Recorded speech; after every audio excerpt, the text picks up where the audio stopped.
inspiring interviews with today's top landlords. This is the Rental Income Podcast.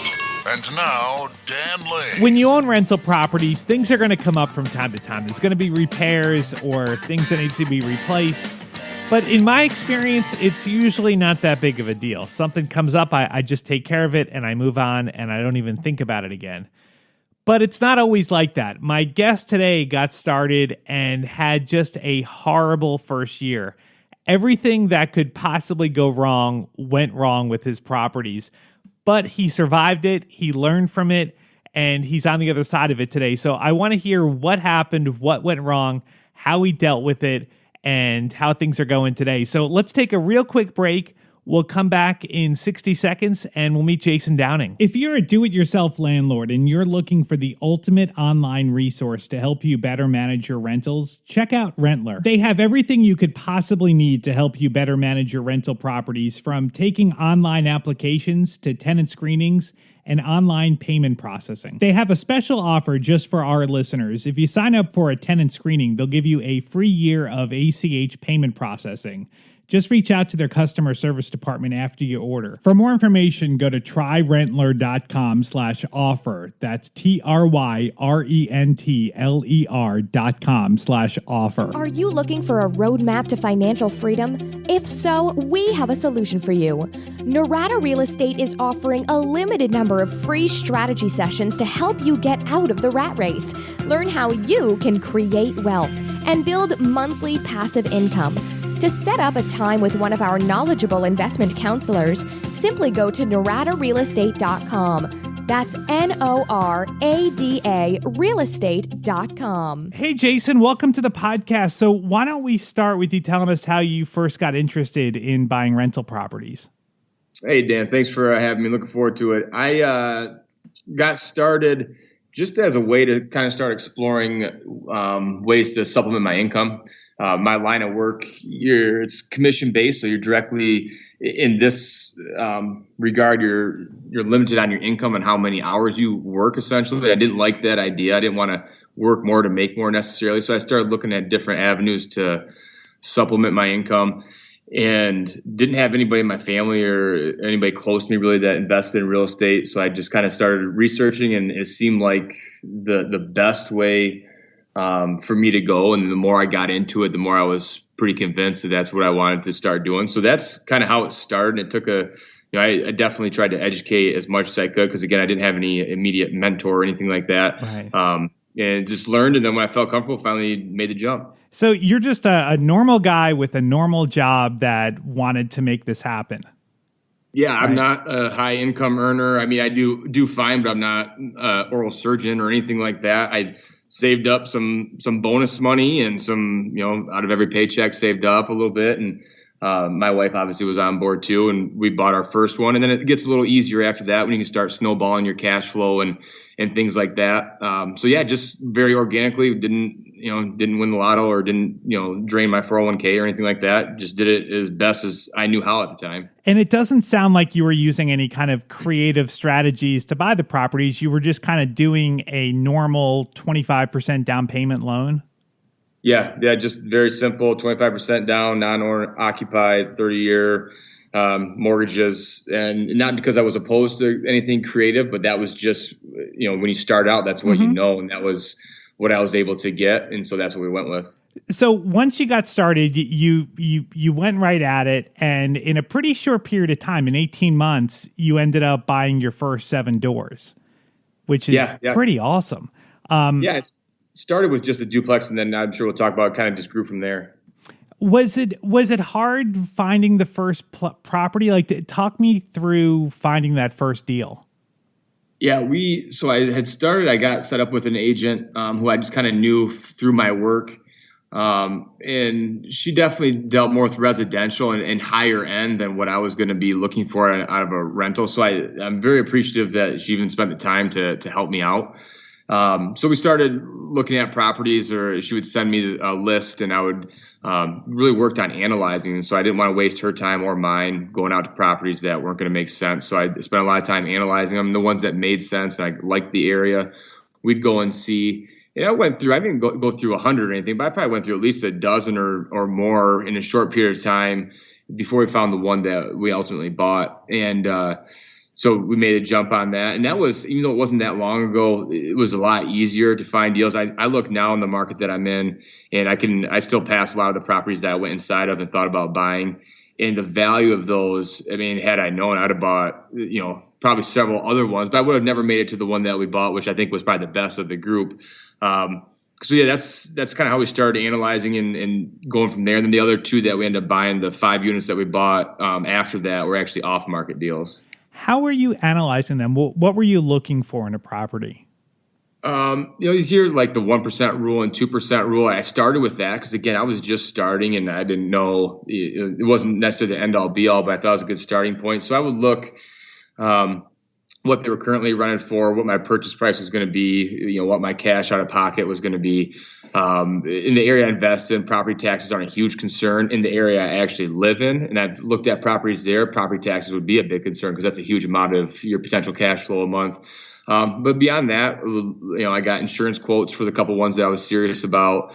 Tried to look at what kind of shape the property was in, if the units had to be remodeled, what that would look like as far as a capital investment initially.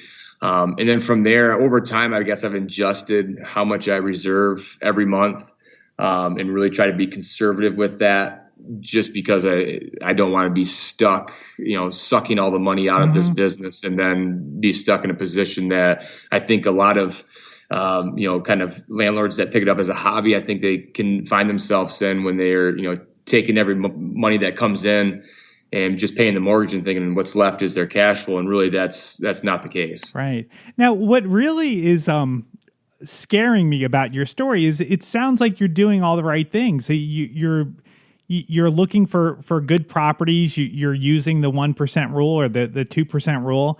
And it sounds like you're really looking over these properties before you buy them, but you've had a lot of things go wrong. So let's talk about how all the maintenance stuff started happening. So after you bought the first properties, like, was everything smooth for a while? Yeah, it was. It's the first property we had, just 2 units. There's a few small things here and there, and I'm not a super handy person. I can fix some things, but I'm not opposed to just hiring somebody or getting a contractor over to take care of something. So it was a few small things, and I thought, this isn't too bad. And then when we got the 2 off market deals that got us another 5 units, so we were up to 7. Even then, again, a few small things. I knew when I went through those last 2 deals that there was quite a bit of deferred maintenance. It was an older couple that owned it, and they were definitely just tired and wanted to be done with it. So there's some things I knew that were on the horizon, but yeah, we kind of got hit pretty hard initially. So it took you 18 months from the time you bought the first property until you bought your last property. When did all the maintenance stuff happen? Was it after you had closed on the most recent property? Yeah, so I think we closed on the 3 unit and the duplex. We closed at the same time from the same seller, and I think we closed in November. And I was on a golf trip in Vegas in March of that next year, so 4 months later, and I got a phone call that one of my tenants didn't have hot water, and I was able to handle that, which was nice because I had some systems in place. I was able to handle that, from a couple thousand miles away from the golf course. And I thought, no big deal. It ended up being a hot water heater, and they fixed that or replaced it. And, but that kind of started it. That was the first thing. So that was March. And then, after that, I think it was a month or 2 later, I had a city inspection, and the furnace in one of the duplexes I had recently purchased that, like, again, I said, they had the deferred maintenance and some issues I knew were coming up. It didn't pass inspection, which wasn't a huge shock, but it was one of the old gravity furnaces. So those are insulated in asbestos. So that's not something that you and a buddy can do on a weekend or something. That's something that needs to be professionally remediated. So that's obviously a huge expense. So the remediation, the new furnace, the water heater had to be replaced because it wasn't compatible with the new furnace. And it was just a few things like that due to that city inspection that kind of spurred that whole capital expense. And that was, again, I think that was like May maybe of that year.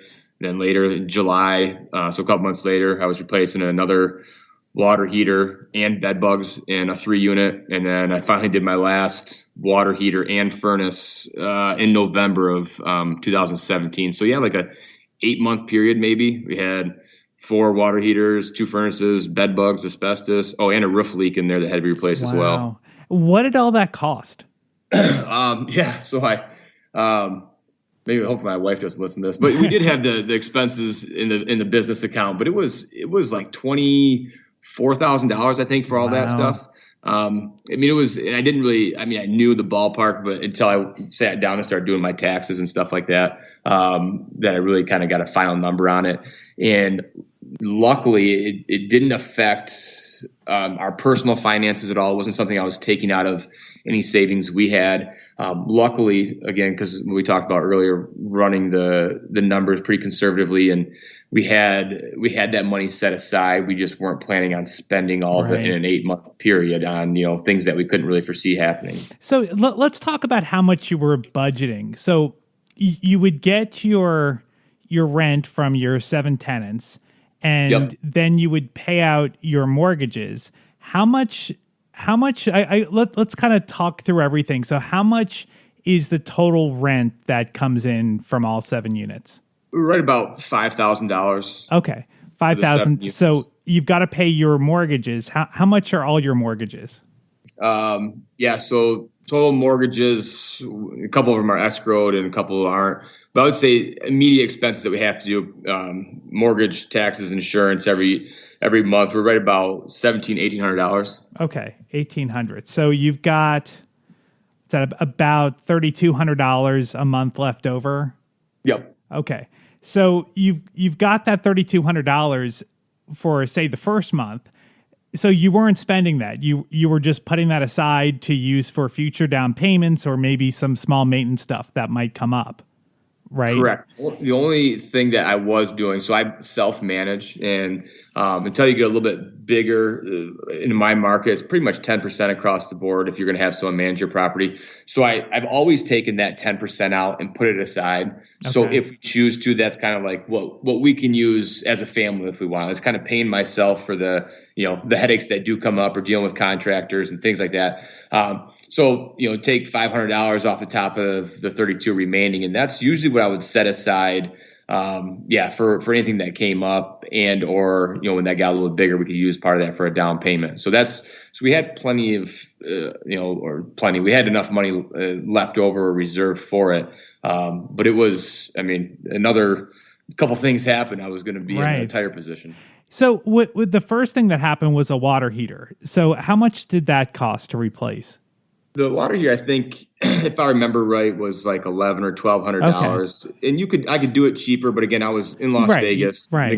The guy asked, do you want to come take it out, or do you want us to remove it? And I said, well, I'm not gonna. Obviously, I can't be there today to take it out, so go ahead. And so there's a few small things like that. Like had I called around, maybe, but I had a relationship with this company. I had used them before for some plumbing things, so I felt comfortable, and they did a great job. It was in and out, brand new one, and in the matter of a couple hours. And again, I was doing it on a cell phone from a golf course, so it worked out pretty well. I agree with you. To me, it's not worth it to shop around to maybe save a few $100 when you've got someone there. You've got an emergency. You just need to take care of it. So I think that you did the right thing. I don't think I would have done anything differently. So you were able to cover that out of that month's cash flow. That's not fun to pay $1,000, but it doesn't sound like that ruined you. But the furnace, when that went, how much was that? How much did that cost? The furnace, that whole bill, I don't even remember what it was separated into, because that was at one house. It had, like I said, that gravity furnace, the asbestos, all that stuff. So I think the removal of that was something like $1,200. And then you have the new furnace, and they had to drop in a chimney liner that was up to code. I think the total for that, when all said and done with the install and they took everything away, was like something like $7,000 or something like that. Wow.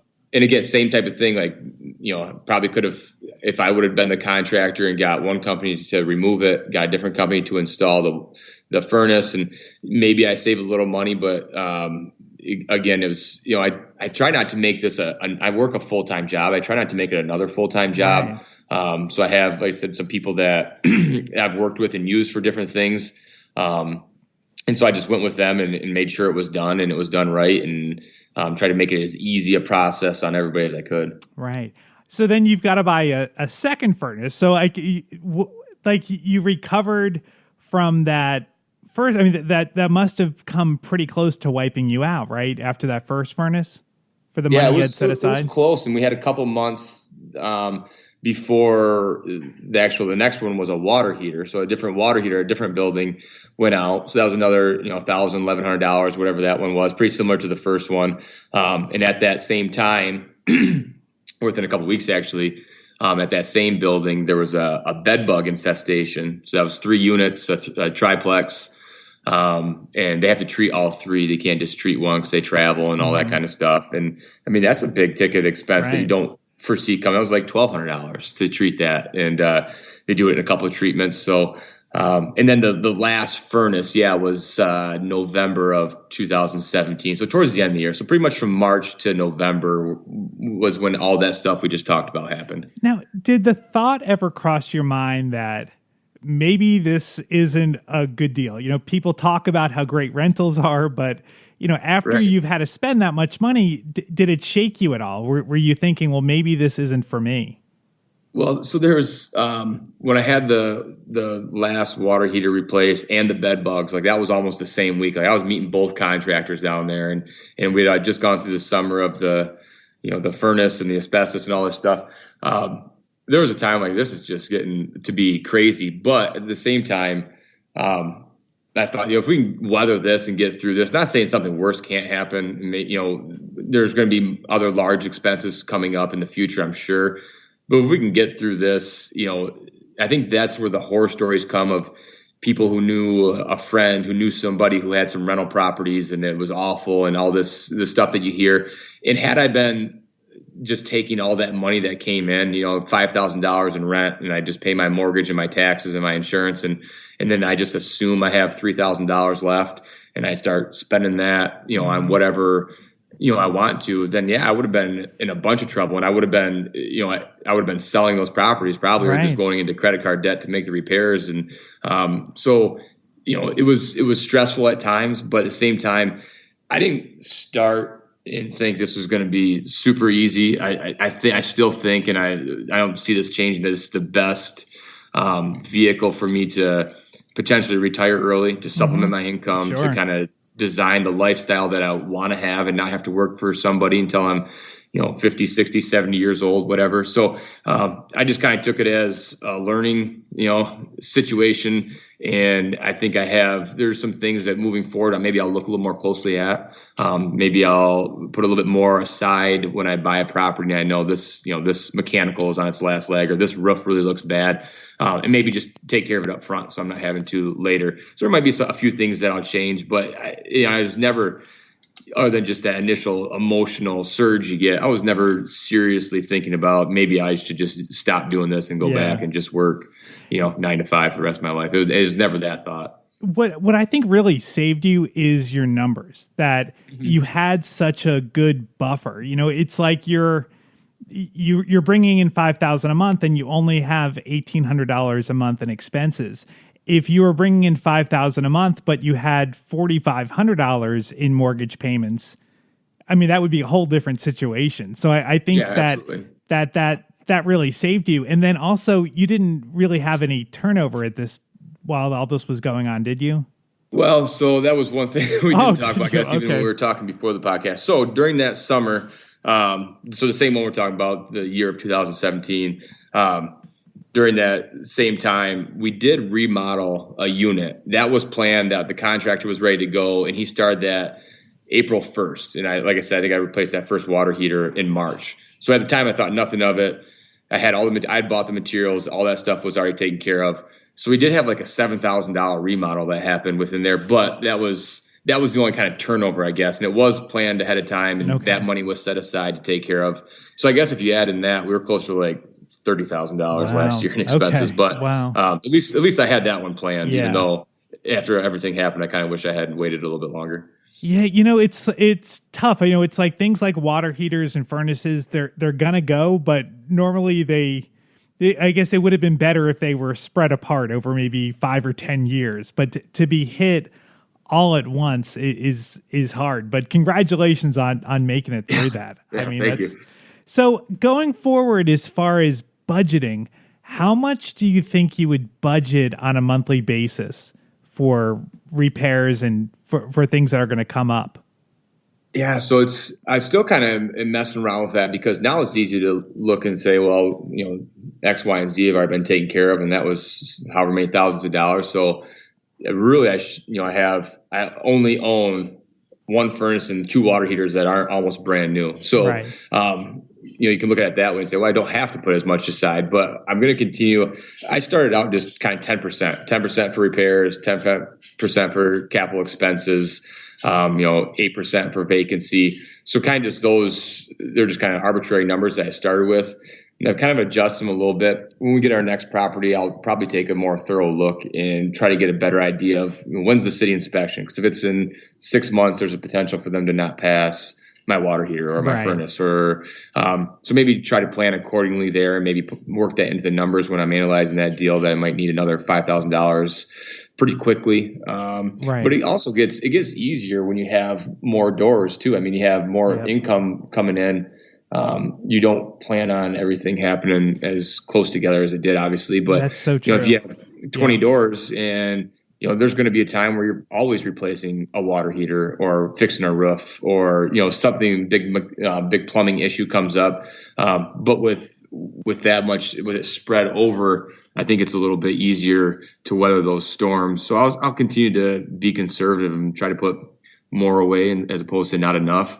But it didn't, again, because I think I was running numbers pretty decently and we were able to weather all that stuff. I don't think I'll change a whole lot other than maybe just initially try to get a better feel for what might be due pretty close. I mean, if you can make it through this, I think you're going to be okay going forward. I think you can probably make it through anything. Well, Jason, congratulations on surviving this horrible time, and I'm glad you made it through okay.